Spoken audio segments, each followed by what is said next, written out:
कलिंग युद्ध अशोक साम्राज्य और कलिंग उपर चिंतन दृश्य 1 प्राचीन भारतर अशोक सम्राट एक उच्च पथर मंच में छिड़ा होता साम्राज्य मानचित्र को देखुंट और कलिंग लिखा जा अंचल को अंगुली देखा पचरे सुनार सिंहासन और राज्य परामर्शदाता मान छिड़ा होता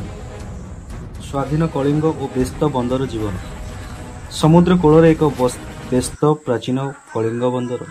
जोठी काठ जहाज हजार हजार भरी हो रही बेपारी माने मसला बेपार करुछंती हाथी द्वारा सामग्री मान उठा जाउछि एवं सिंधु निम्न तटरे सैनिक माने छिड़ा होई ताहाको दृश्यकोण अवतरण करुछन। अशोकଙ୍କ सेना राज्य उपरे आक्रमण करुछंती प्राचीन मौर्य सेना अशोकଙ୍କ नेतृत्व में हाथी रथ और धनुर्विद्यार योद्धा मान सह कलिंग दिगक आगे चली अशोक एक युद्ध हाथी उपरे बसिछंती आकाश मेघाच्छन्न एवं बहुत भयंकर देखा जाउछि।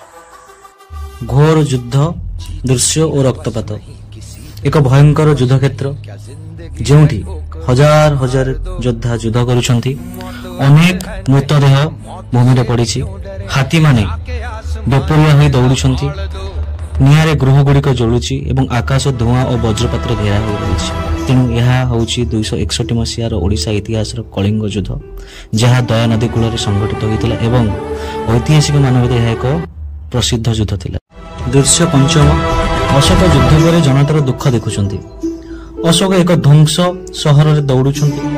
चारिपाखे आहत और कांदुवा लोक शव मध्य शव भूमि शयन करुआ माने भयभीत एवं अशोक चेहरे दुख अनुतापर अभिव्यक्ति